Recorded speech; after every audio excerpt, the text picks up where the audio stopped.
right, welcome everybody to another exciting episode of Under the Dome. I've got a blank square where Sean used to be. What the hell just happened? He bailed already. I'm telling you.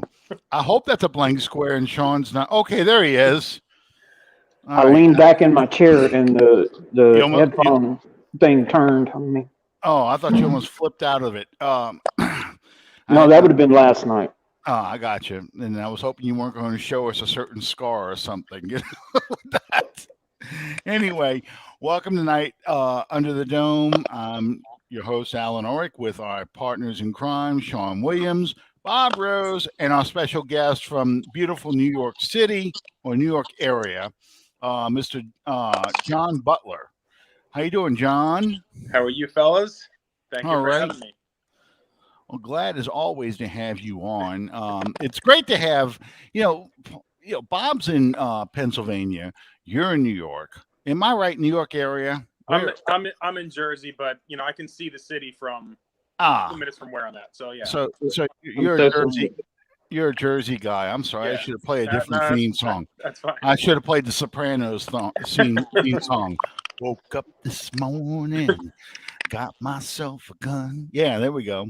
I'm a Sopranos. I'm on that turnpike all the time. That's the YouTube clip when they show the opening credits. They said only the Sopranos, Tony Soprano, could make the commute home in New Jersey look badass. Yeah. But yeah, it's my cousin just moved from there. He used to live up in I just forgot the name of the town. It's not in the cities. It's out in the woods. He had deer and bear and all kinds of stuff out there. Oh gosh, probably up like northwest.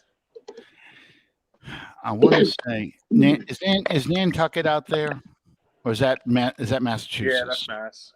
Yeah. Okay, it's something like that. It was a little bitty town. He's moved actually to Tennessee now, so I'm gonna see him right after Christmas time. But as everybody knows, or hopefully knows, John writes Life of the Saint profiles of former Saints players. One of the ones you wrote actually is on Sam Mills, correct? Correct, yes. And Sam, of course, has been inducted in the Saints Ring of Honor. Has that officially happened? Is he? Yeah, that happened at halftime of the last game. Okay, that's what I thought. It's one of those things they don't show. It's like the Drew Brees thing they had with NBC in the studio. In the Brees is doing the game. Brees is down on the field, getting this presentation. It's not into the Ring of Honor. It's anything other than just a thank you. And NBC does his profile on Josh Allen. And it just, I would have liked to have seen that. I would have liked to have seen Sam Mills' family. See Sam get put up in there because he was originally supposed to be in the Ring of Honor back when it was just banners, I believe, in the early 2000s. And something happened, and it never happened. It never went on. So this is well deserved and long overdue. Yes. Now we have to get Vaughn Johnson and Pat Swillen up there next. Well, yeah, we need the statue of the four of them out in front. Yeah, absolutely, because Carolina's already got the one statue of Sam. That's not right. I agree. And I think his son still coaches the linebackers over there in Carolina. Yep. Yeah. So, but let's see. Oh, Carolina still has a team. Well, I think they passed us in the division, didn't they? No, well, I think the only head-up matchup we had with them, we lost. So, yeah. I think we have the same record as them. Beat the hell out of Aaron Rodgers and Bill Belichick, and lose to Sam Darnold and Daniel Effin Jones. Yeah, that's the loss of the Giants is the one loss I really can't let go. Yep. Because that was an inexcusable loss. Yep. Yeah. The ones that bother me the most, like we were just talking about off here, the ones where you had the opportunities one play here, one turnover there, just to be that close and blow it. Not just lose it, but shoot yourself in that foot. Well, I mean, it's kind of been the story of this season outside of the injuries and the issues we've had with, different quarterbacks coming in and the poor receiving core. Really, you look at it, it's been a handful of plays most season that if it goes the other way, we probably are in an 8-4 team or better. You think about the missed extra points, for example. That's a great example. To me, that stuff like that is absolutely inexcusable. You got one damn job. Kind of like a receiver catching the ball. Yeah. Well, one of the things go ahead, Bob.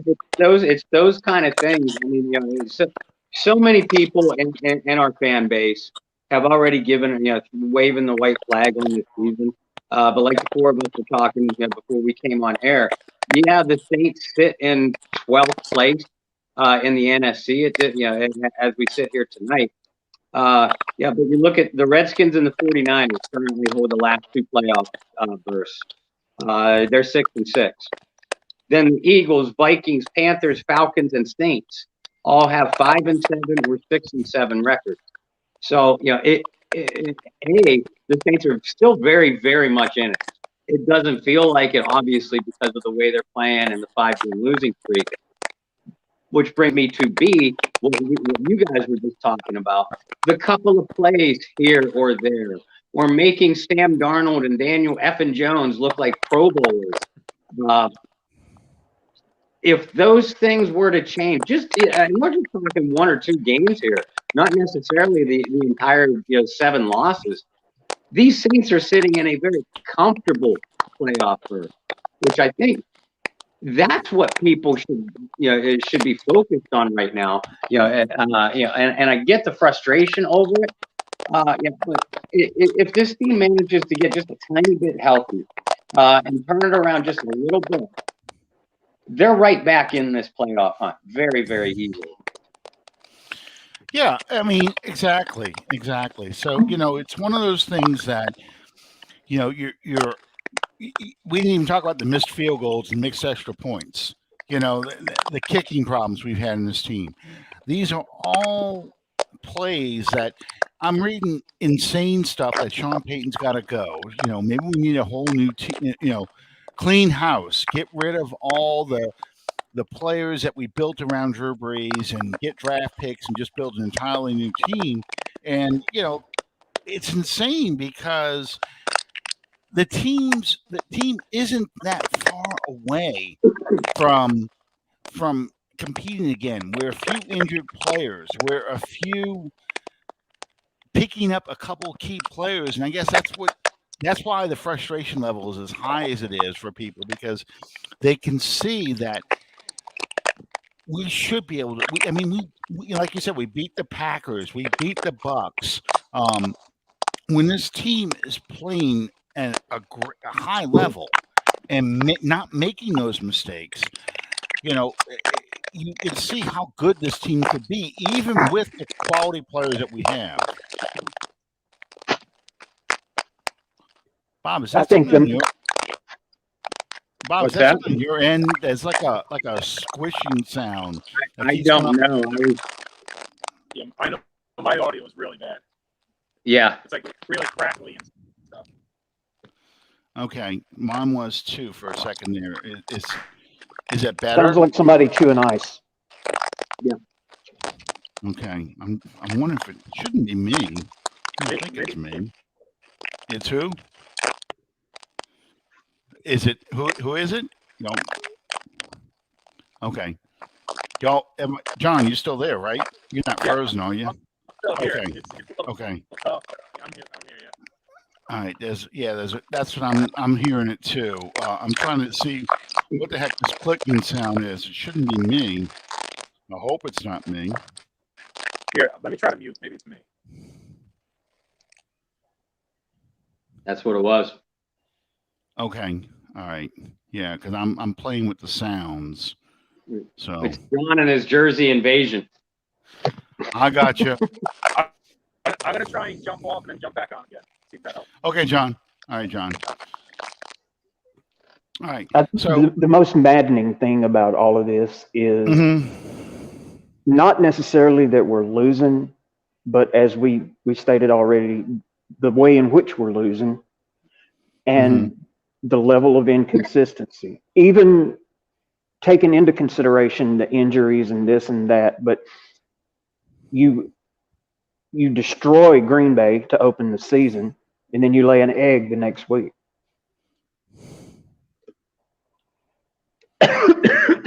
Excuse me. Right. Yeah. No, you're absolutely right. Go ahead, Bob. I apologize. Yeah, and those losses against the Giants, against the Panthers, against the Falcons. I mean, these are three absolutely pathetic teams. Among the worst in football. But they're also conference losses, just like the Eagles, and that's what's going to end up biting them in a potential tiebreak scenario, even if they do go on a little winning streak here. But we have the Jets coming up this weekend, and I think all four of us can agree that if the Saints lose this game, now it's time to fold the tents on any expectations that you have for the remainder of the season. Correct? Right. I would agree with that. Yeah, because the remaining games after this are Tampa Bay, a very hot Miami Dolphins team, which I'm kind of pissed about because I've been wanting Tua, the Saints, to get a hold of Tua since he came out in college. And, people are like, oh, Tua sucks. They need to cut Tua. Tua's not any good. Well, look at Tua now. Yeah. He was taking that step forward. I could see it. He was taking that step forward. Poor John. He's having all kinds of trouble tonight. But he was taking that step forward, and sure enough, he has gotten hot now. So, the Dolphins are going to be a challenge, a hell of a challenge for this team with this limited offense. If you could get Kamara back and Ingram back and, get a good running game going and get some consistency out of the quarterback position, you could challenge the Dolphins. But then after that, it's a fading Carolina team and an Atlanta team that's probably looking to play spoiler, because I really don't think Atlanta's making the playoffs, despite their record, because when they've won, they haven't looked that good unless they're playing a terrible team. But when they lost, they've gotten their ass handed to them. I mean, it's not even a close loss. And Atlanta's one of these teams that the mental makeup on that team is, if you let them hang around, they're going to come back. But if you step on them early, they're going to fold their tent and go, okay, this is not our day. Here we go. Time to go home anyway. And I think I believe in the next probably 2 to 3 seasons, you're going to see Matt Ryan be gone. Oh, I think Matt Ryan's going after this year. Yeah, you do? I agree. Yeah. I agree. Yeah.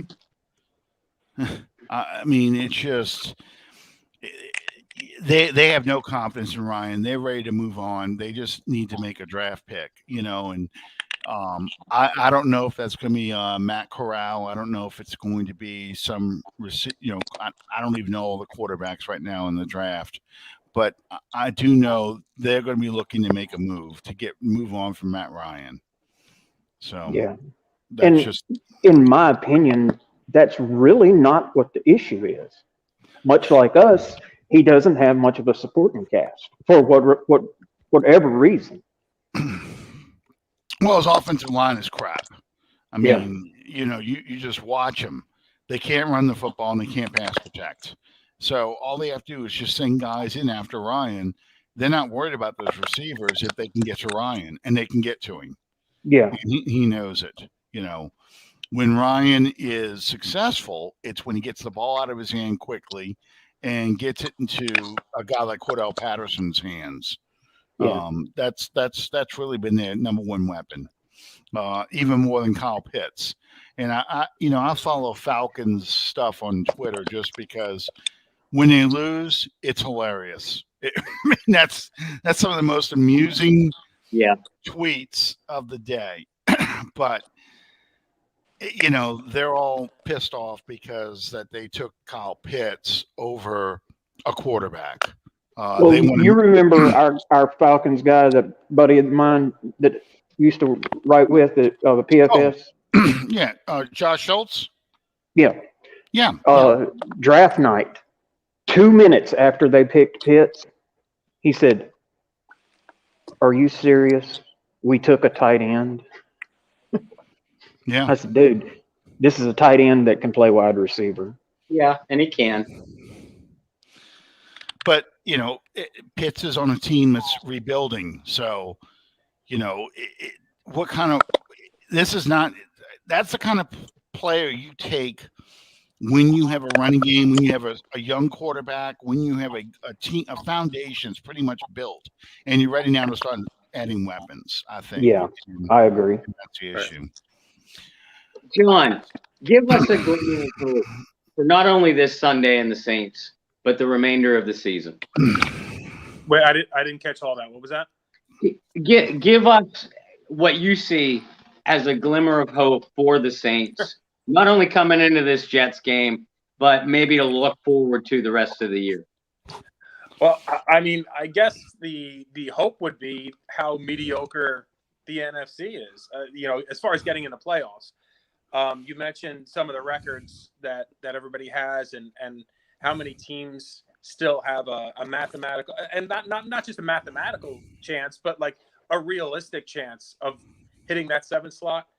I think that you'll, more than anybody else, I think that you'll agree with me that just speaks to the genius of Roger Goodell and I can't believe you just said that. I got something to say about the genius of Roger Goodell and a statistic that I read on Twitter, and it's one of Bob's favorite subjects. So, but go on. No, but I mean, all jokes aside, I think the fact that we still have one less game played than some of the teams right above us. I think that as these guys start to get healthy and come back, look, it's not going to take much to push you over the edge and get you into the playoffs. It's just a matter of, can we dodge that injury bug, a little bit more than that we have in the past. I think Alvin Kamara coming back, and I don't know when that's going to come back. When he's coming back, I should say. But Alvin Kamara coming back is key to this offense doing anything now. Bob, I'm going to throw this at you. I pretty much know what you're going to say, but it's a fair discussion point. Taysom Hill at quarterback. Good, bad, and ugly. Kind of a thumbnail sketch, because it looks like he's probably going to be your quarterback for the rest of the season, unless he really just has another repeat performance like the meltdown he had against the Cowboys last Thursday night.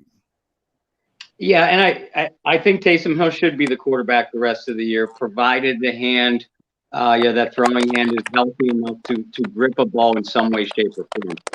My analysis of him, he gave me pretty much what I expected him to give, against the Cowboys. The avalanche of turnovers in the fourth quarter, was a little bit surprising. Just in the rapid fashion that they happen. We know that the man is prone to the turnover, and that's the negative thing. Even before the finger injury, he wasn't throwing the ball especially well. He was underthrowing targets on some throws. He was throwing wide of the targets on other throws. He was just inviting interceptions. And then as soon as he hurt that hand, I admire the man's guts, for hanging in there and playing well on the ground, for sure. But just being in the game whatsoever, the toughness is not something that you could ever question about Taysom Hill. It's his mechanics and his ability to read. We talked last Tuesday or Wednesday. We talked in our Cowboys pregame. The three of us did, about what Taysom needed to do as a passer. And other than the accuracy, he did that. He made one or two quick reads, and if he didn't get the ball out like that, he took off and ran, and we saw that in the second half. And that in itself gives an added dimension to what Trevor Siemian and, yeah, folks, Ian Book is unable to give to this Saints offense. And that's why, if this team has a fighting chance for the playoffs, that's why Taysom Hill needs to be your quarterback. Yeah, I was just going to say, one of the things that I liked about Taysom Hill was in that opening drive, I think, of the third quarter, maybe it was the second drive of the third quarter, where he basically turned into the single wing offense quarterback. And he ran the ball nearly every down, and he was getting 9 yards a pop. I mean, he rushed for over 100 yards. And, yeah, there's a garbage 70-yard touchdown play to Deontay Harris that put him over 200 yards passing. But, between that and 100 yards rushing, it was the highest offensive output this team has had all season.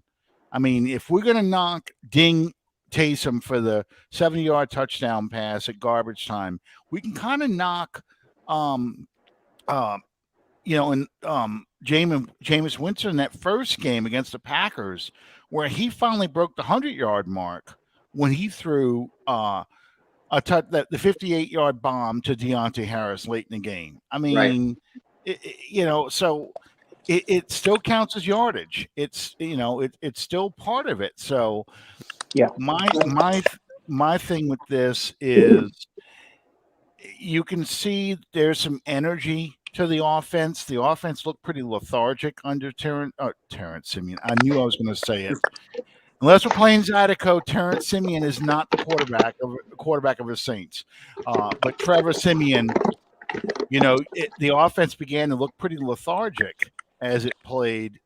The more Siemian was out there, Hill is giving them that extra dimension.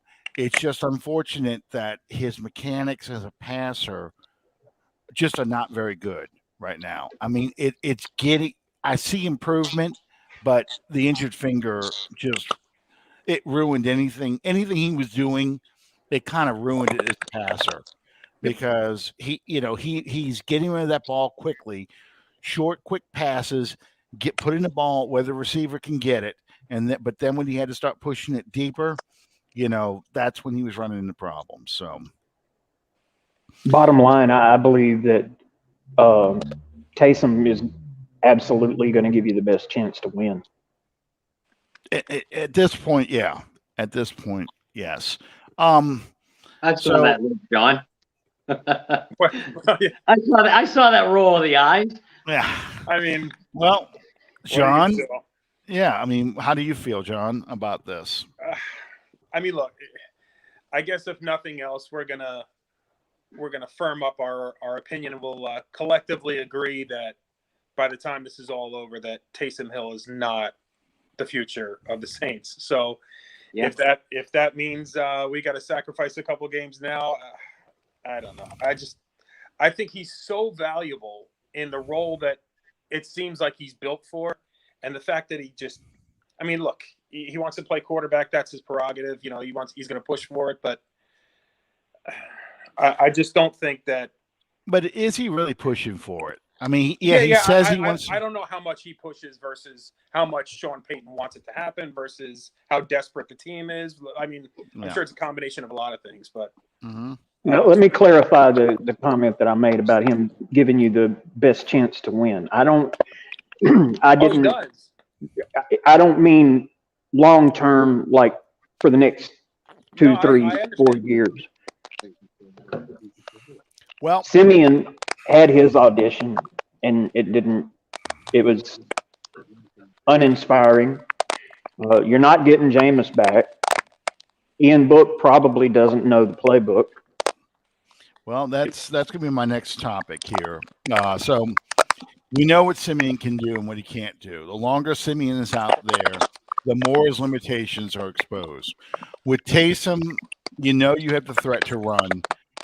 And he has shown that he is willing to duck his head and carry people for extra yardage.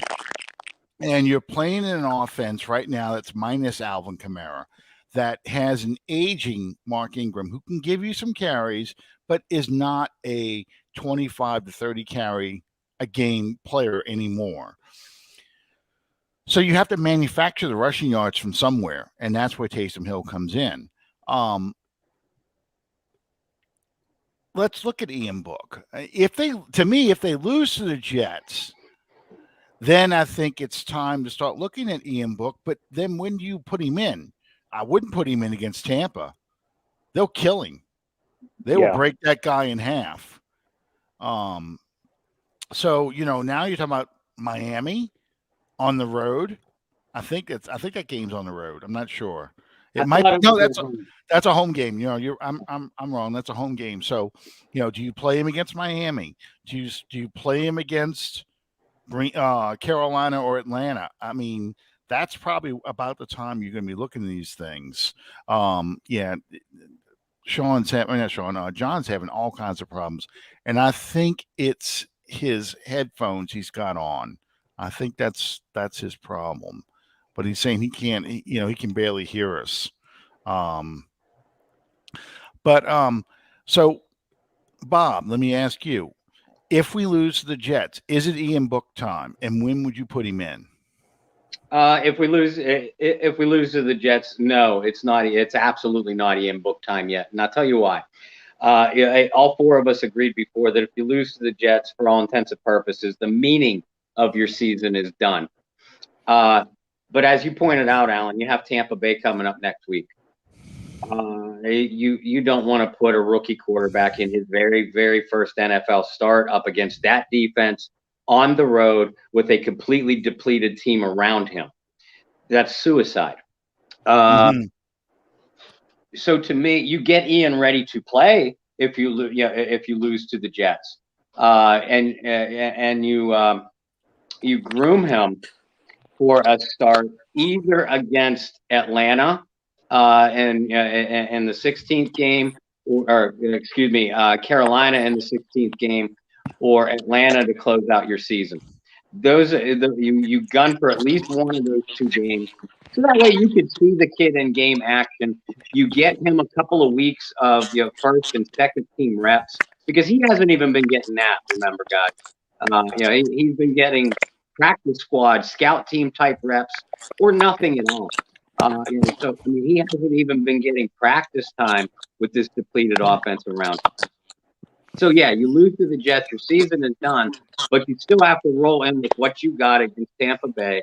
And in my opinion, get Ian ready to play in one or both of the final two games. But is Sean Payton going to be stubborn as usual and insist that he leaves Taysom out there? If he's healthy, probably. Yeah. I mean, and that's the issue. My son's commenting that I'm the only one that doesn't have a beard. I haven't had a beard in a long time. Never had a beard. I've had a mustache, but never had a beard. And I would probably like Santa Claus if I had a beard now. So, we're not doing the beard. Okay, so John's going to try some headphones and see if that helps out. I'm in agreement with you guys. I don't think if you're going to play Ian Book, you're probably going to play him the last game of the season, maybe the second to last game of the season against Carolina. You're not going to play him against Tampa. You're probably not going to play him against Miami unless the wheels completely come off of this offense. Only because, I know a lot of people want to see him and see what he looks like out there.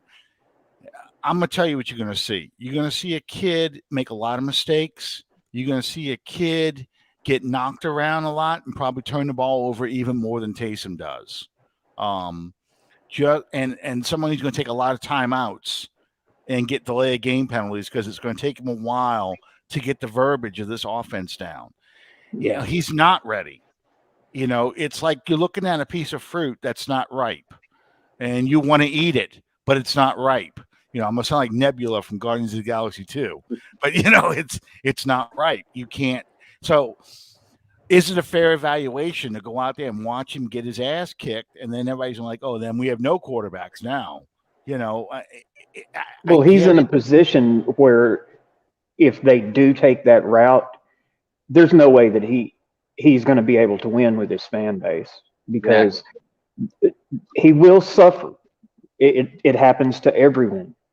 Right. When they start, and the fan base is just going to completely shit on him. And then we've officially reached Mike Ditka status because we would have played 4 quarterbacks this year. I mean, you know, I don't want to. I like the idea of just leave Ian Book alone and let him spend a full year in this system, learning the verbiage, learning the plays, getting his strength up. He needs so much work on his mechanics. The picture I picked for tonight's show, I did that deliberately because that's him at Notre Dame. Look at the picture on that for this show. Look where that football is. He is holding it down here, about mid-chest. That's the worst place to hold a football when you're getting ready to throw. You have to hold it up here, high, because you want a compact throw. You go back and look at the footage from the Ravens preseason game. When he throws the ball, he's got a wind up to his throw because the ball he holds low comes out low. So he's got to come all the way out here like a pitcher. And in baseball, come all the way out here to get this ball going. Well, if you've watched Taysom Hill against the Cowboys, that interception came because Taysom had the ball too low, released the ball too low, and the lineman, I kind of blame our right tackle too for not cutting this tackle, this end, is able to come up and knock the ball down like a volleyball. So there's 2 things that went wrong in there. So, you got to hold it high and tight so you can get that ball up to your ear quickly and out. That's it.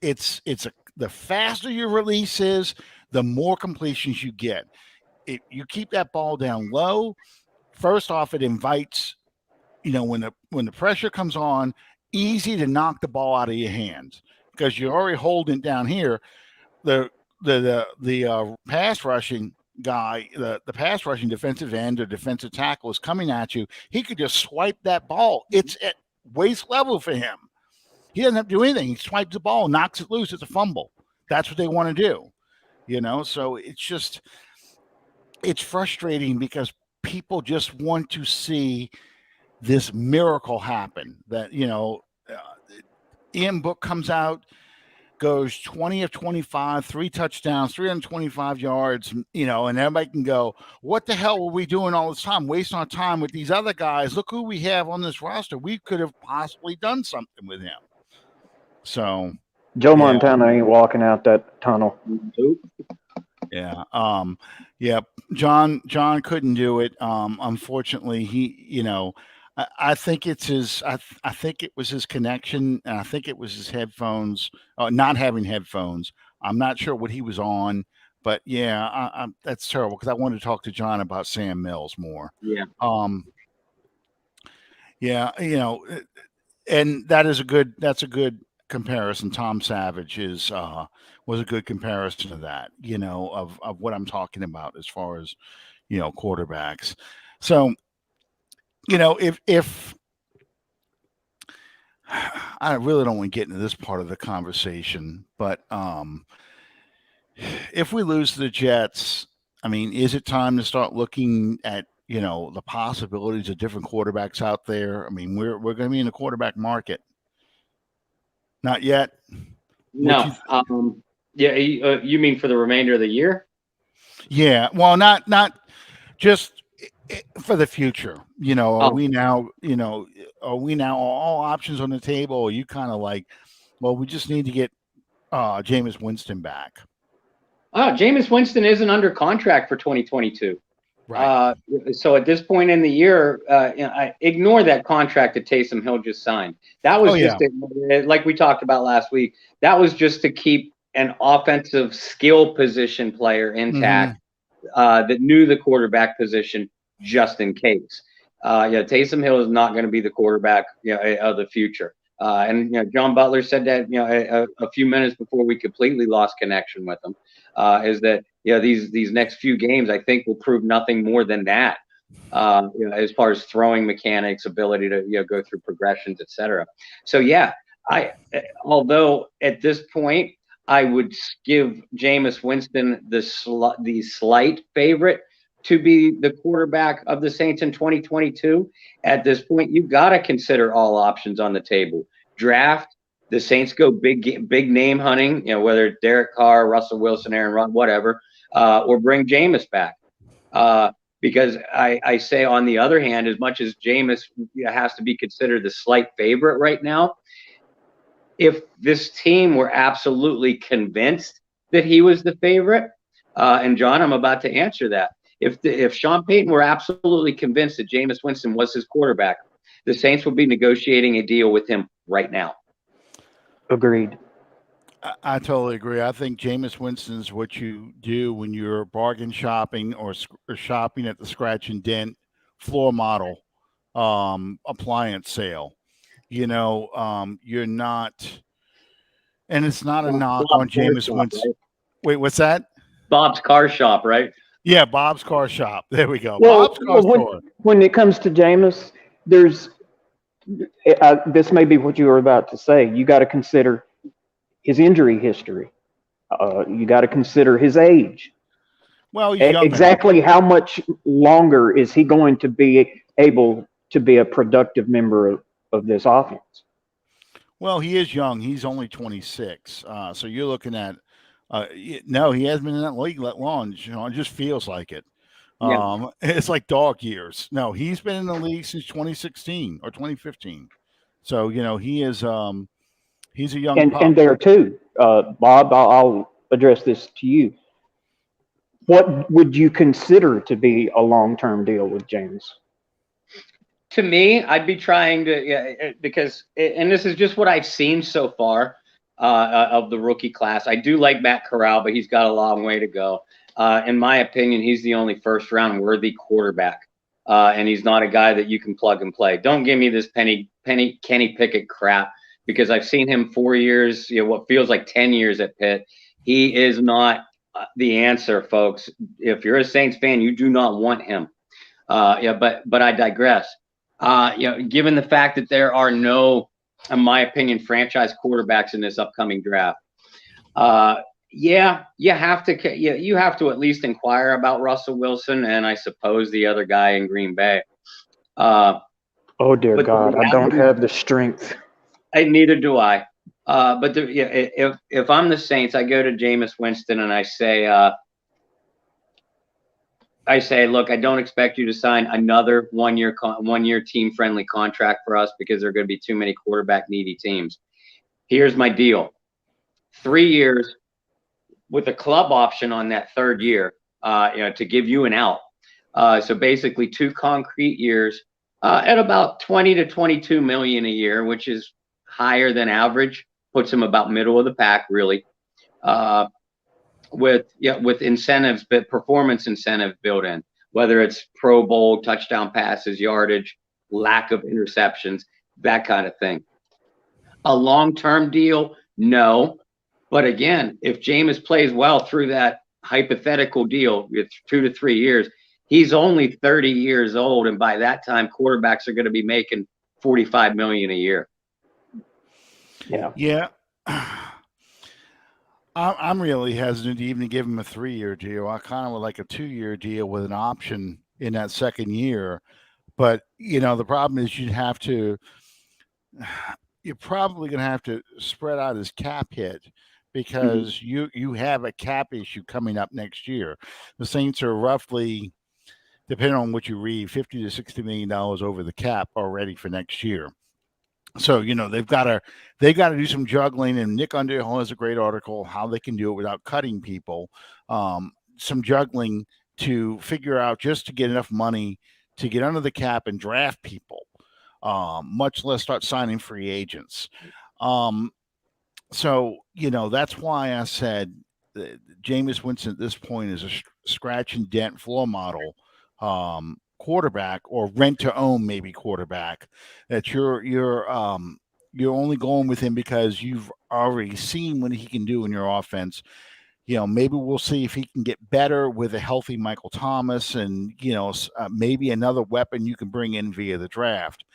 Is there such thing as a healthy Mike Thomas? I can't Well, remember.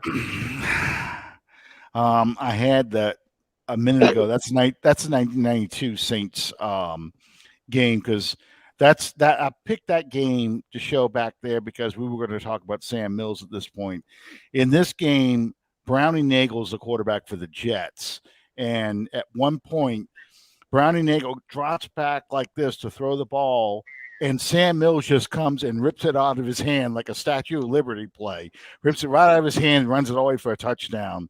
And that's going to happen, I think, in the next few minutes in this highlight package of this game.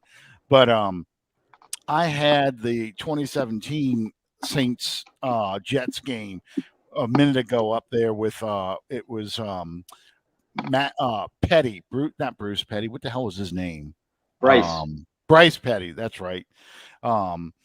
But he was the quarterback of the Jets, and that was the game. Actually, I discovered Demario Davis because I'm watching the Jets play this game. I don't know who the hell this linebacker is for Davis for the Jets, but he is all over the damn place. I mean, he is shadowing Alvin Kamara. He's getting Mark Ingram. He's putting pressure on Drew Brees. That's the one that, Brandon Coleman almost fumbled that entire game away with 2 fumbles in the red zone. But Ingram had a great game in that game. But and it's funny, here we go. I'm mentioning all these Jets quarterbacks. These highlight packages go through a litany of how many Jets starting quarterbacks they've had. The first one was a 72 game between the Saints and the Jets. That's Joe Namath. I had a 77 one up there. That's Richard Todd. I'm going to get ready to have, after this is 1980. The one game they won in 1980 was against the Jets.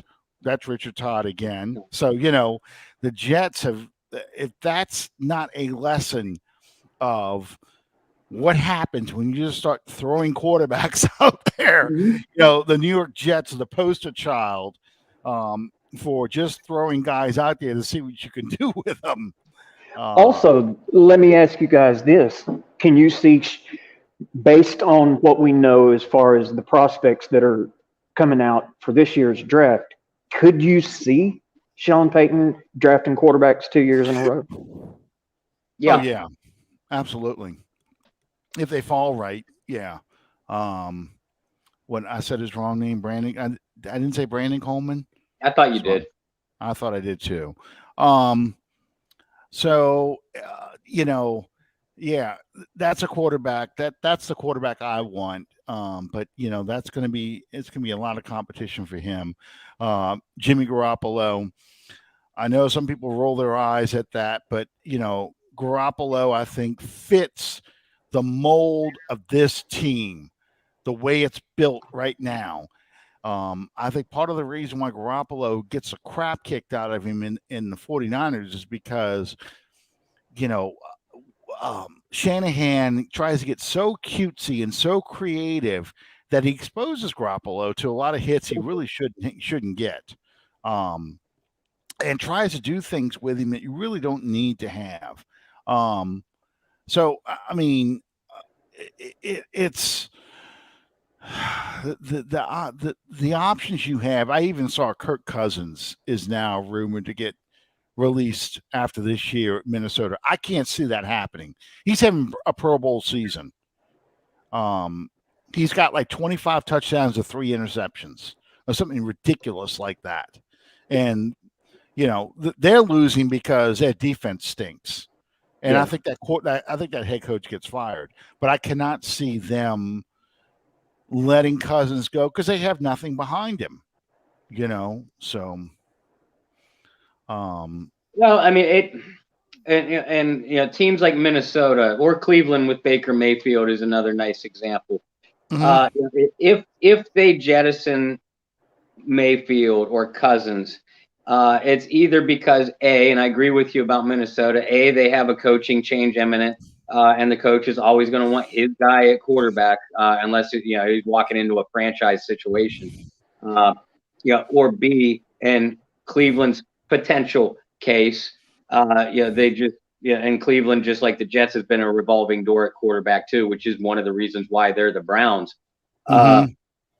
If either of those teams make a move, it's because they either think that they see a franchise signal caller in the draft and are in a position to draft him without trading mass quantities to go get him, or they're going big game hunting.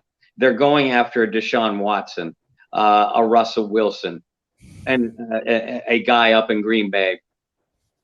That would be a quintessential Minnesota move. Sure, is to go get Rodgers.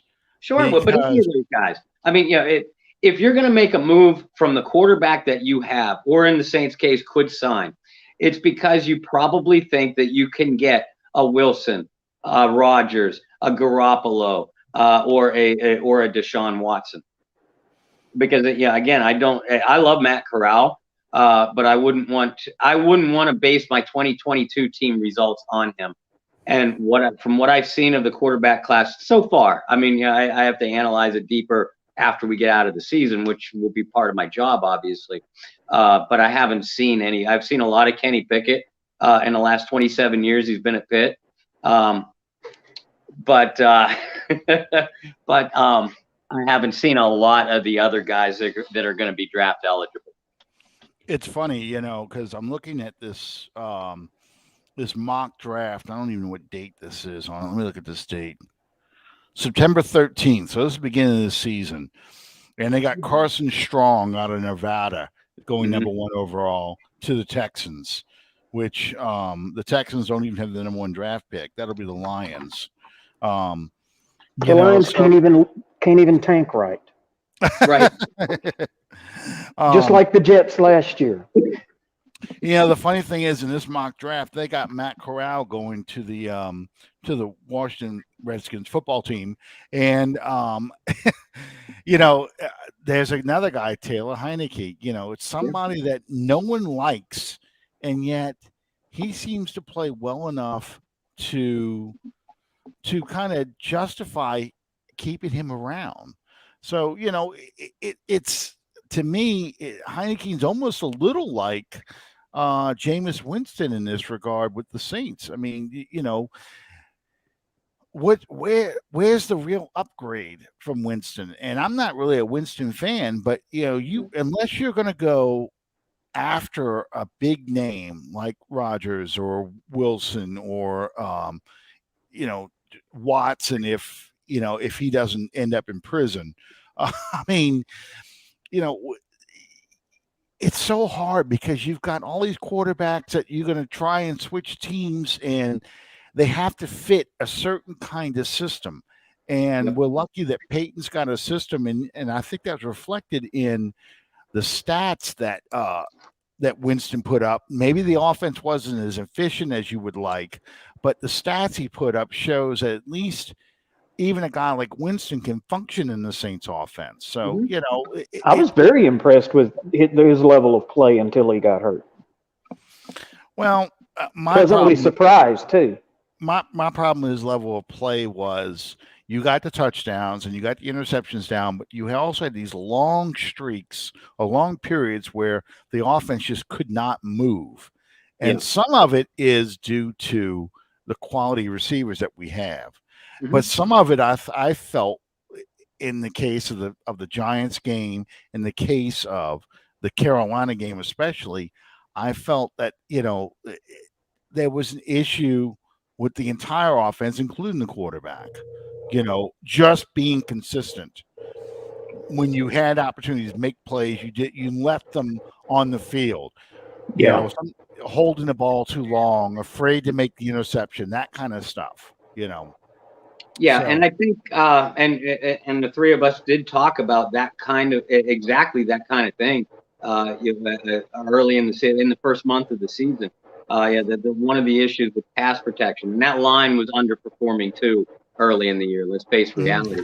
But Winston was also holding I thought by the time he got hurt against Tampa Bay, and I'm convinced that Buccaneers game, he was on his way to one hell of a game. But he had been playing better and better, more confidently. and more decisively. I think he was on his way to, I'm not going to say a Pro Bowl season. I'm being realistic here. But I think he was on his way to a very solid season, even with the receiving core that this team has. Yeah. I agree with that. I do agree with that because I don't know if he would have done what Simeon did against Tampa, because I think Tampa, their game plan was to go after the Winston and force him to make those interceptions. I definitely felt that way, and that's what they kind of did to Simeon. And Simeon was able to make enough throws and run the ball well enough that kind of made Tampa pay for those mistakes. Especially because Tampa's secondary was as beat up as it was. Right. So, I think with Winston, we probably win those games against Tennessee. We win that game against Philadelphia, probably. Just because I think Winston was learning that if he didn't, kind of like Taysom, if you don't see your play, you don't see your first option, look at your second option, see if you feel comfortable. If you don't feel comfortable, take off and run. Because the way the Saints, and this is true for Simeon, this is true now for Taysom, the way teams are defending the Saints now is load the box, rush the passer, and play the run on your way to get to the quarterback. Don't worry about those receivers, because if they catch it, we can bring them down. But they probably aren't going to catch it. So we can play man-to-man and beat up those receivers and just put 7 in the box and go get the quarterback. And I think that, Hill's success and Winston's success running the football when it wasn't there was enough to get that offense moving. So, and again, that goes back to the injuries, because you're playing behind backup tackles, backup guards, and Ruiz is not having a good season. That all that stuff is factored into how do I evaluate someone like Jameis Winston, to make that decision whether I'm going to go big game hunting, maybe make a lateral move for a quarterback to someone who I might feel better fits what I can do on offense, or do I try and build my offense around somebody right now? I mean, that's a decision the Saints have to make.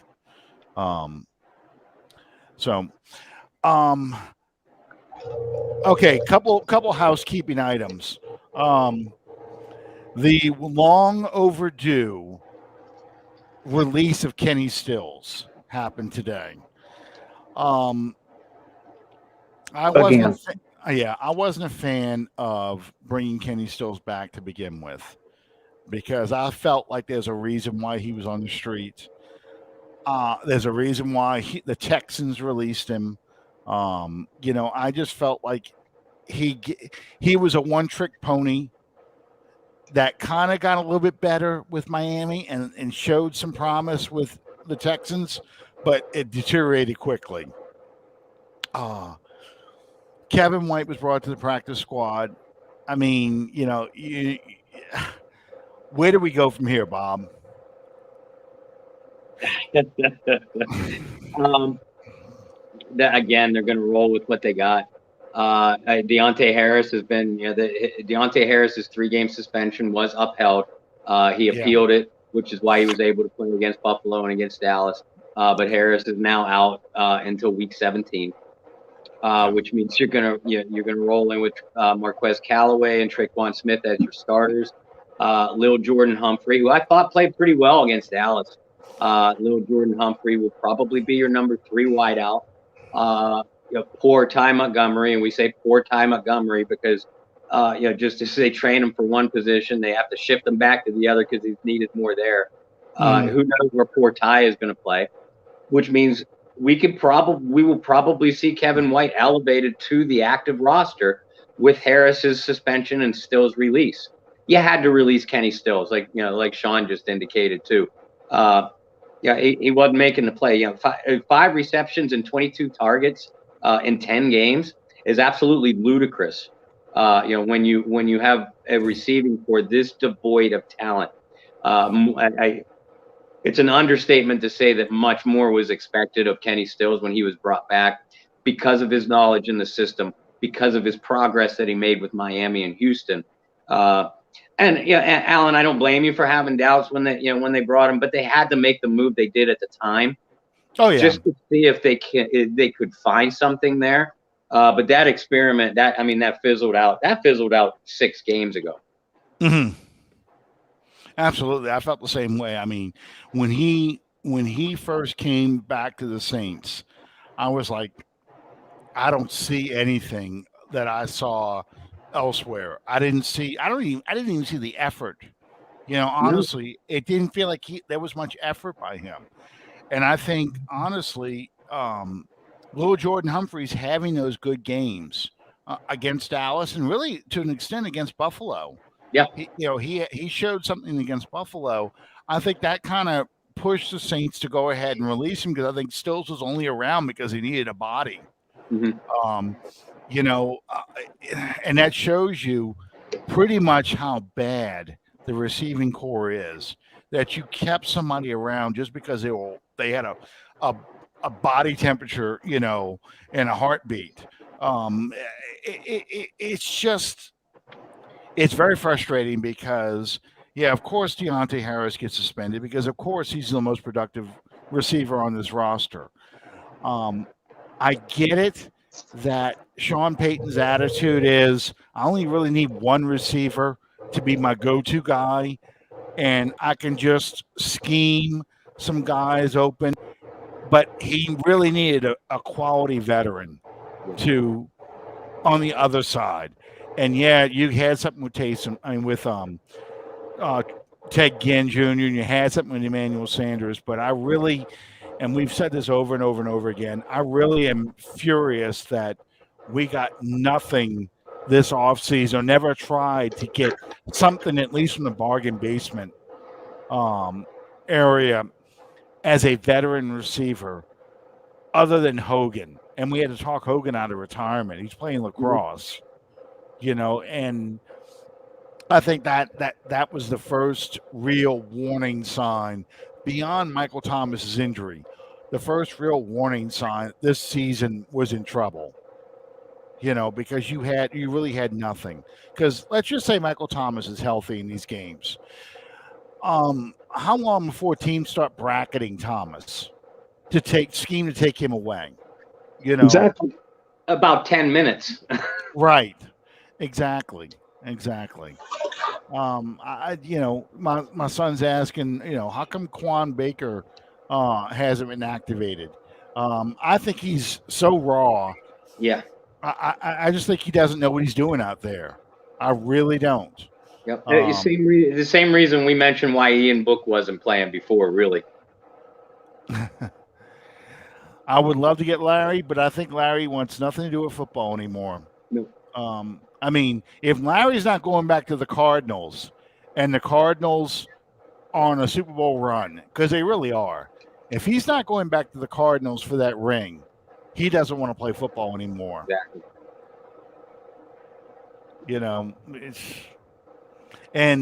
Somebody else got released not long ago. I think it was late last week, early the week before. Somebody I thought for sure Saints fans would be like, we need to bring him in. I forgot. There was somebody that was a Pro Bowl player back in 2015. But I mean, it was one of those kind of names, whose best days are well behind him. And of course, Antonio Brown is on thin ice with Tampa. And I think he's thinking. Yeah. Well, I think they want to. He always does it, though. He's done it everywhere he's been. Well, I think they want to play the Saints before they actually release him. They want to make sure no playoff team or potential playoff team grabs him. That's it. First of all, Antonio Brown has been a pompous prick since his rookie year. That I know for a fact. I am friends with a former Pittsburgh Steeler who is still involved with the team. I cannot say anything more than that. But if you follow me for quite some time, it's pretty easy to figure out. But he's told me that in confidence. And as far as Tampa, first of all, Goodell's suspicious suspension of Brown for 3 games when he was supposed to miss the next 3 games with an ankle injury anyway. Oh my God. But Tampa isn't going to release him for 3 reasons. Number one, Brady likes him. I don't know why, but Brady does. Brady's a pompous ass too, but that's beside the point. Yeah. Number 2, just like you said, Alan, and if I'm Tampa Bay, I absolutely don't want this to happen. You release Antonio Brown, a contender is going to snatch him up in a second. Because just for a Super Bowl run, and as cancerous a human being as Antonio Brown is, I don't even think he can blow up your locker room in a matter of 6 weeks. Right. Maybe I'm wrong. I don't know. And number 3, you said injuries. If they didn't want him around that much, they can just stash him and keep him inactive, but promote him in case something happens to a Mike Evans or a Chris Godwin. And all of a sudden, because Antonio Brown can still play. That's not the issue. Tampa Bay is not going to release Antonio Brown. You want to give him the Keyshawn Johnson treatment. That's exactly what Tampa did to Keyshawn when he got a foul of John Gruden when Gruden was with Tampa. All right, last question for the night before we kind of talk a little bit more about the Jets, Saints related. Someone put this statistic together, and they said since 2018, over the past 3 seasons, teams that have played the Saints have had the least amount of penalties called against them. And these are teams, and this is a Nick Underhill project I wish he would take on. But I would love to know what the penalty rate was of a team that played before they played the Saints and after versus when they played the Saints. How many calls went against them? And the reason why this is important to me is what happened in 2018 to change officials' perception of the Saints. And I think it's the no call and the fans and the city's reaction to the no call. The first thing they did was push for instant replay review, which the officials hated. They hated having to look back at pass interference calls. And I've always hated, and this was an argument I got in with somebody not long ago. I hated pass interference calls because I think spot foul pass interference calls on the NFL level is ridiculous. It should not be a spot foul. It should be a 15-yard penalty. And because you can't tell me a judgmental call like pass interference where a guy may accidentally bump somebody or whether or not he turns his head, whether or not the official decides feet tangled up, those kind of, whether or not a hand grab or a hand reach is a holding call, illegal contact or pass interference, making that the most punishing of penalties. It could be a 30-yard, it could be a 50-yard penalty. Is ridiculous compared to so-called player safety rules where if I launch myself at a quarterback or if I pick up a quarterback, take him over my knee and break his back a la Bane versus Batman, that's a 15-yard penalty and I might get suspended. But I've just saved my team from a big play, compared to a pass interference call. That's just ridiculous. It's way out of proportion to all the other penalties, and that's always been my feeling. So I think the officials call certain calls now, kind of not calling things for the Saints, and not calling things against teams that are playing the Saints versus calling things on the Saints. And I thought the Dallas game really highlighted that because there were 2 plays that stood out to me. Number one, that bullshit, um, blindside Blindside block, block. which every team in the league does. What I can't think of it. It's the rookie fullback they've got, number Griffin. 46. No, it wasn't Griffin. It was 46, not 45. Was it? I thought it was Griffin. I thought it was. It was 45. Griffin. Oh, it was Griffin. Okay. Well, every team in the league does that, where they swing around Mhm. and just ride the guy outside of the pocket and chase him through a first down pass. That was a pass to get him out of their own end zone, basically, because I know they were inside like the 5, but got him out of their own end zone. Got him a first down in positive yardage. They could get a drive going. They ended up punting on that play, punting on that drive, because they were too far back. The next series, Dallas gets the ball about midfield on second down, a blatant holding call compared to, what did you call against Ingram when he picked up that 30-yard run? You said basically the same damn thing, holding, and it was almost the exact same play. Dallas runs at 17, has got Granderson, around the neck and trying to hold on to him. Holding him opens that hole up, so he probably gets the 50-something yard touchdown run.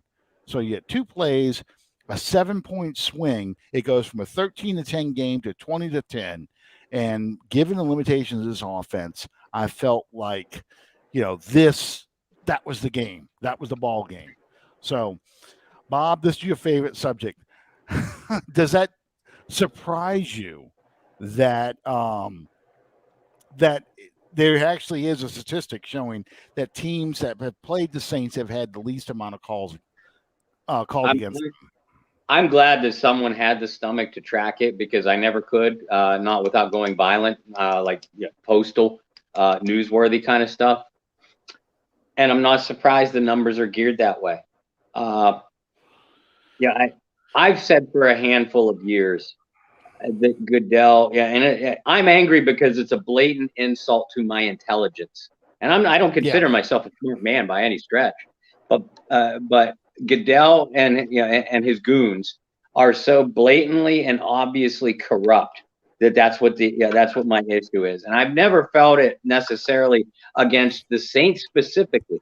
I have always felt it was in favor of the Patriots, parentheses Brady, and so now Tampa. Definitely Rodgers. The Cowboys, depending on their matchup and the type of year they're having. Mahomes, the last couple of years. That kind of team, LA, just to get, the league wanted a Boston versus Los Angeles Super Bowl that year. The league needed Los Angeles in the Super Bowl to justify putting a team back in LA. And I'll go to my grave. The lawsuit against by St. Louis. They got to pay that lawsuit to St. Louis. Yeah. No.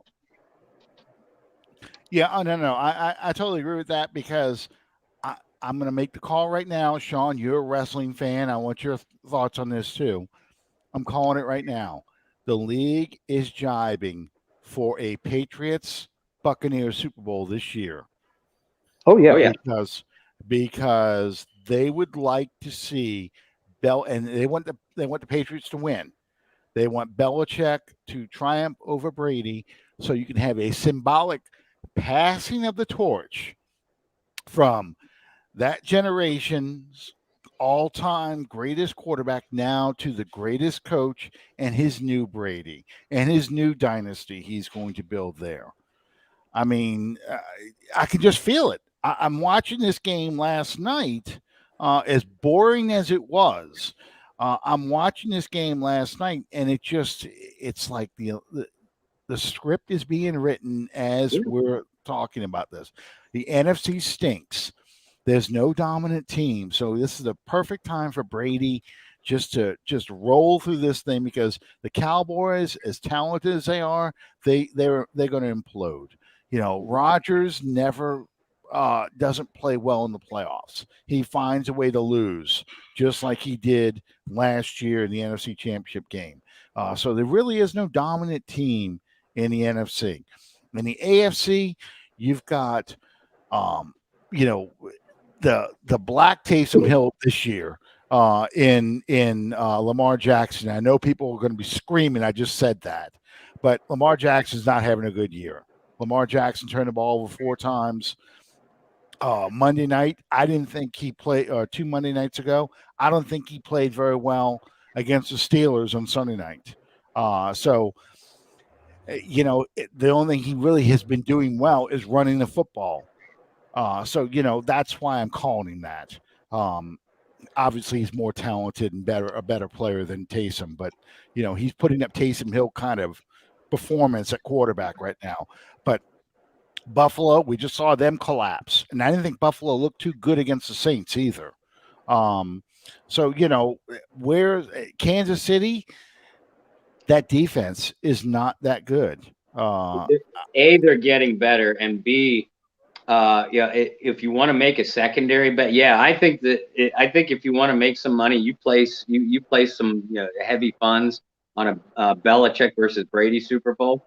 But if you want a secondary bet, you bet the State Farm Bowl. You bet Rodgers versus Mahomes. Again, you can almost see that script. And where's the Super Bowl played this year? LA. Where is it played? LA? Is it played in LA? On the grandest stage, you have the biggest game that's ever taken place.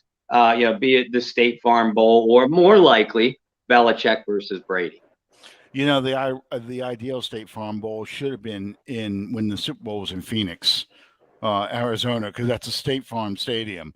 So that would have been a great place to have the State Farm Bowl. But, I can just see that forming, and, Belichick being able to, just beat Mahomes and all those weapons the same way he beat the Bills back in 1990 with just this boring, grinded out offense that just, keeps Mahomes on the sidelines, and, you're running the ball with these nondescript running backs, so it's just, that's my conspiracy theory at work.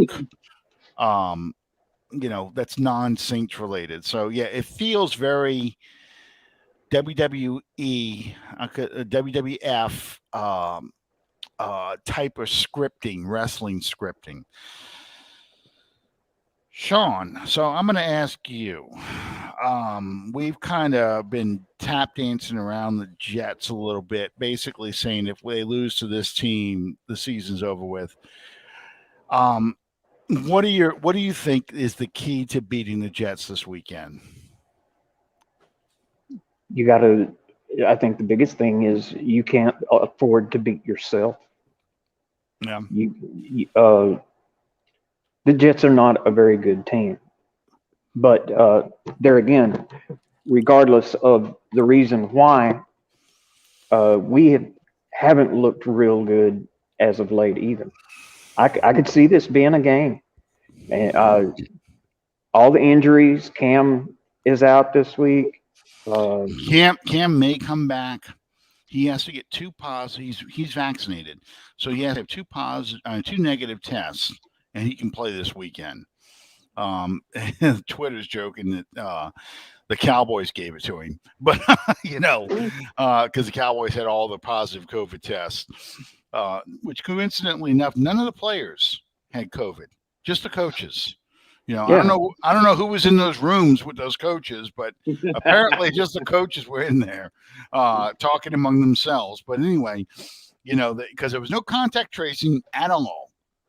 You lose your receivers coach. None of those receivers could possibly have been exposed to COVID. We're not doing any contact tracing on those, but okay. Oh, well, right, and I've said the same thing. If an offensive lineman, gets tested positive, he has 4 teammates right beside of him. Yeah. And if one of them's the center, you got the quarterback right under the center, who's then handing the ball to the right. I don't get this supposed contact tracing. But that's for our different conspiracy theory podcast. Yeah, exactly. That we're gonna have to have one conspiracy theory podcast. We'll just go through every conspiracy theory, starting with flat Earth and JFK, and Yeah, we'll we just all stick have with go to the NFL from there. Is Paul? Does the album really say the White Album really say Paul is dead? If you play it Right. backwards, Yeah, and Lee Harvey Oswald never fired a shot. Roger Goodell might have killed JFK, but Lee Harvey Oswald never fired a shot. You notice we do not know where Roger Goodell was that day. We don't. Yeah, and I would not be surprised if toddler Roger Goodell, took him out with his trusty Red Ryder BB rifle. But you never know. I mean, he had to accomplish stuff. Triangular crossfire with Bill Vinovich and J. Edgar Hoover. Absolutely. And he was at the grassy knoll. I know it was him back there. So, yeah, that's exactly it. Bob, what do you think of the keys to victory against the Jets? Normally, I'd say show up, but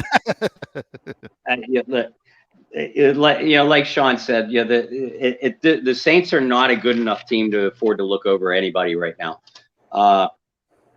Schematically, the Jets are only ranked 29th against the pass, and I could give you some really pathetic numbers. But the Saints offense, the way it's constructed, the way its personnel is right now, they ain't going to beat anybody throwing the ball. You got to run the ball against the Jets, but they have the defense to do it against. They rank 30th against the run. They have only forced 9 turnovers, which is next to last in the league. And New York ranks 32nd in total defense. So you control the ball via the run. I don't care whether it's Ingram, Taysom, Kamara, if he's back. Your linemen up front need to do the job. The Jets have a couple solid defensive tackles. Quinnen Williams is having a Pro Bowl year. Sheldon Rankins, John Franklin Myers, they're all solid defensive linemen. But they have also shown that they can be moved off of the point of attack, not dominated, but moved off of the point of attack. So that's what you do.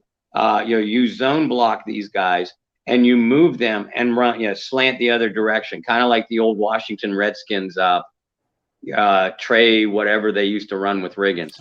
Counter tray. Yes, counter tray. But that's the way you have to block the Jets, and a lot of teams have been successful. Defensively, as long as you don't make Zach Wilson look like a Pro Bowl quarterback, you shouldn't have a problem. But then again, look what they did against Sam Darnold. Look what they did against Daniel Jones.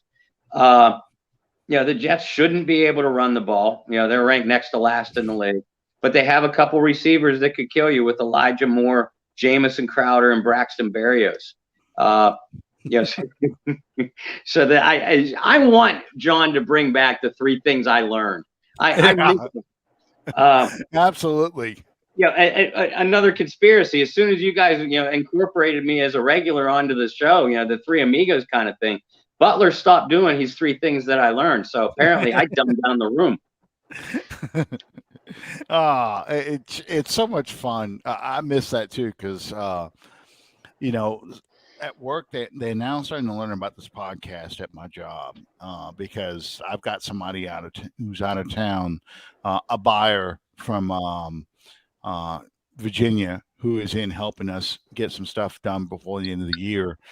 And he wanted, he's like, oh, okay, so, what nights will you be available? And I said, I'm available Sunday night, but Tuesday night, because I have a podcast. So we started talking about this podcast and thing. And I said, yeah, no, we just go off the rails in no time. It just takes one thing in here tonight. We go off the rails with Goodell kills JFK. So yeah, it doesn't take long. It doesn't take much either. By the way, the game that's on right now is a 1983 Jets game on Monday Night Football. That's the game I was at. I went with my best friend from high school to this game, and he was a big man. He was heavy, so he had to sit on the end. We had the 2 seats on the end of the row, and it was up in the terrace level where the stairs are almost vertical because it's such a steep incline. And this is back in the day before they started cutting off beer sales by the end of the third quarter. So people were buying beer as well into the fourth quarter. So he makes me sit between him and there's some other fat guy sitting next to me. And back then it was the gray folded seat. So I'm sitting there watching this game, and I was even smaller than I am now, but I was like kind of watching the game like this with my shoulders pinned, for 4 quarters. That's kind of tough, and I'm almost sitting in somebody else's hair, because I'm leaning forward because there's just no room.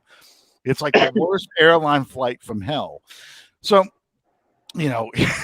my friend Adam's sitting there and he's got one leg like out into the walkway. So as people coming up and down, he pulls it in and then sticks it right back out. Well, now that you're going up the stairs, you've been getting your beers the whole game. By the third and fourth quarter now, your beers are starting to slosh around these cups. And this is before the plastic cups, when you had the wax Dixie cups. That's what they used to serve with Odkin Food Services written on the side. So now he's getting beer spilt all over him every time somebody comes up. They're just wondering, I'm like, yeah, asshole, you had to sit on the end, didn't you? How you like all that beer on you, smelling like stale beer? He's all pissed off. So, but we're watching this game, and my mom had bought a Who Dat T-shirt for me. She's like, here, you can wear this to the game. I'm like, I'm not feeling it in this game. I really am not. I just don't have a good feeling about this game at all. And this particular Jets game, the Saints had to win 2 games to make the playoffs. They had to win this game, the Philadelphia game, and the final game of the season against the Rams. Right. And they lose this game on a punt return for a touchdown, and it happened coming towards me. That was the end zone we were sitting in. So I think that's the Gerard Street end zone heading my direction. And I can remember just getting so pissed off that this was happening because, when you're sitting up that high, you can see it. You can see the hole open up. And I'm going, look at the hole, screaming like that, like they don't know. Everybody's like, oh, what the hell? So, yeah, I was not a happy camper. I was a high school kid back then. And I was just like, I can't believe I'm sitting there watching this game. And the worst part about it, the Saints are winning most of this game. But Bum Phillips is a conservative coach. He plays field position. So every time they got close to getting to the dagger shot, you score one more time, the Jets can't come back. Bum would punt, or they wouldn't get the first down, and you had it didn't work, and that's why to this day, my wife's the same way. Doesn't matter what the score is. We need to keep scoring. Don't let him back in. Hey Lee, and Chad's back. Good. So yeah, it's just very frustrating. So, I guess my thing for the Jets, the key to the Jets victory, key to the Saints victory over the Jets, is I think the defense needs to get turnovers. We haven't gotten many turnovers. We got one last week, and we promptly turned the ball over right back to them. But we need to get turnovers early and a short field to help this team. I think we need to get a running game going that's not Taysom Hill. We need to be able to pound the rock against that defense. And I think we need to, the defenses and special teams has to score, whether it's, in this case, field goals or just getting good field position or a pick six, something like that. It's got to be a total team effort. You cannot put this on the offense to win this game because it's just not going to happen. No, I think if you do put it on the offense, I think it's very conceivable that the New Orleans Saints lose this game. Yeah, you're right though, and the Jets don't have an overwhelmingly strong offense. We mentioned their lack of running game before, knock on wood, because the Jets have 25 turnovers, last in the NFL, most in the NFL, and including 20 interceptions, which are also most in the NFL. So again, the numbers play out to exactly the way the three of us just described the way this game needs to go. But the Saints can't shoot themselves in the foot, like Sean said. Yeah, if you make the mistakes and you turn the ball over too many times, you're not going to win this game. They're just not built that way anymore. Um, for the Dallas game, I threw up a profile from I think it was 2013, when the Saints got 40 first downs against the there's old hokey guys on just now. 40 first downs against the Cowboys. So they set an NFL record, and I remember that. People like, oh my God, I miss this offense, but I miss that execution. Yes. Joe Walton, right, the head coach of the Jets at the time. Yeah, this is unfortunately the game that convinced Bum Phillips he needs to trade for Richard Todd. We all just had the exact same facial rep. Warren Moon is playing his ass off in the CFL because this is back in the day when ESPN had a whole lot of nothing still. The mid-afternoon on ESPN is log throwing contests. That kind of stuff. That's what you saw on ESPN back then. So they would show the CFL. So we would watch, Warren Moon and a lot of great players play in the CFL. And actually, the Saints had a lot of Canadian players on that team. Eugene Goodlow was a receiver that the Saints pulled in from the CFL. Bruce Clark, a first-round draft pick of the Packers, who chose to play in the CFL rather than play for Green Bay because he thought Green Bay was cheap. We traded a first-round pick to get his rights, and he was actually a very productive player for the Saints. Yep. So it's not like Bum was clueless about what was going on in the CFL. How could you not take Warren Moon, who's like lighting people up in the CFL? But, that's to my grave. There's like three things that are going to go stick in my craw that, if I come back as a ghost, I'm going to haunt the NFL and bring these up. Jerry Rice did fumble that ball out of the end zone in 1989. Yes. Warren Moon should have been playing for the Saints in 1984, and should have thrown a friggin' penalty in the NFC Championship game in 2018. The Saints were denied a Super Bowl, and Goodell did it so the Rams could go to the Super Bowl for the ratings. Those are three things that I will bring to my grave. Lee Harvey Goodell. That's right, Lee Harvey Goodell. So there's your three things to learn about. What three things will go to my grave thing, because all three of those I watched happen in front of me, and yeah.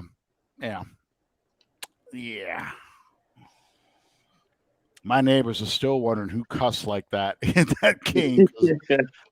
I had the windows open. It was one of those. I told you all this back when we did this. Yeah, that's true. Ironically, the Saints lead the league in turnovers, and Winston was not the issue. That is true.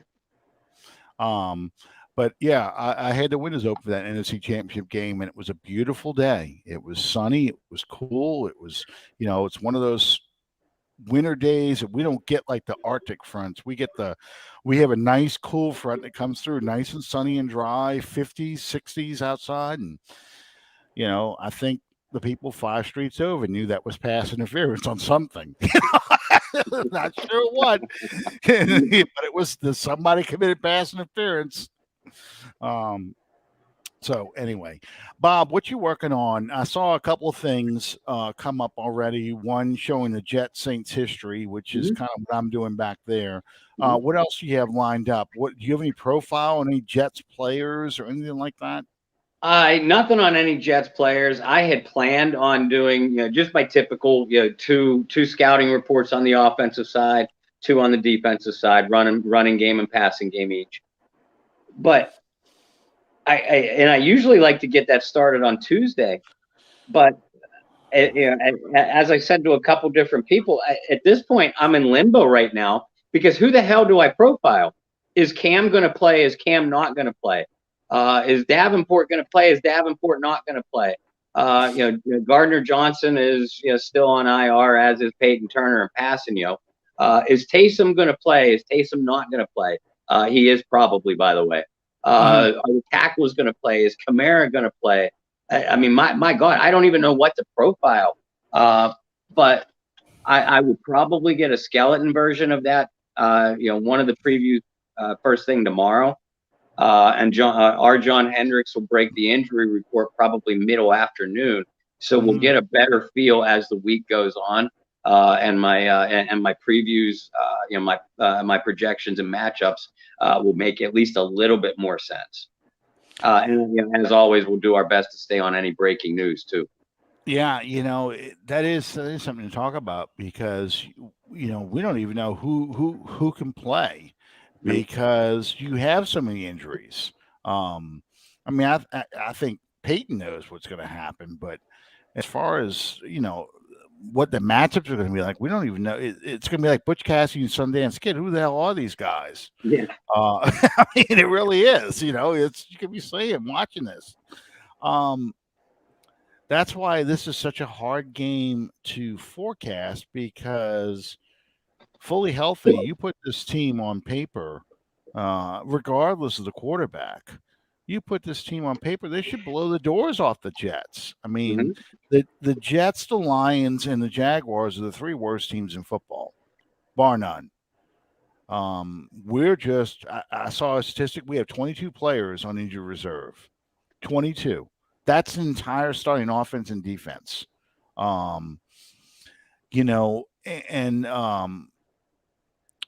We have, I think I saw like 7 or 8 different combinations we've started on the offensive line.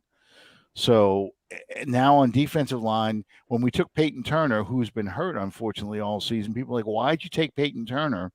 But here we go. Who's going to rush the passer in this game? If Cam Jordan can't play, who's going to be your defensive ends? Are you putting Anya Mater now out in defensive end? So that's going to be a real challenge just to see who this team fields out there to do anything. It's surprising. One of the things that's happened, Sean, one of your favorite players, PJ Williams, has actually not been a liability in the secondary. He lit somebody up the other night. Yeah, he did. He did. I almost wish he was wearing 25 instead of 26 because he is very Johnny Poe-like out there. We're getting the good PJ Williams right now. We're not getting. You shouldn't have said that. I know. But it's amusing to watch because every time PJ Williams makes a play, I immediately think of you two guys.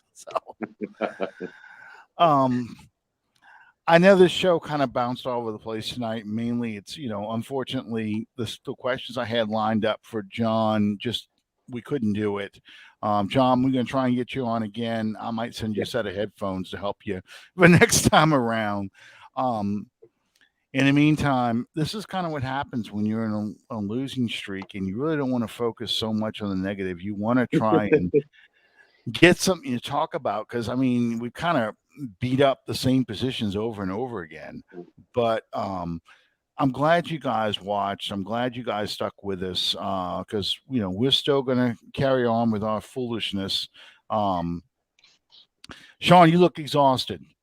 I know you had the Christmas party. But yeah. You look beat. It's been a long day. Yeah. So I'm on that note. Yeah, it's time for us to go. Thank you guys for joining us. When we see you next time on Under the Dome. Good night, everybody.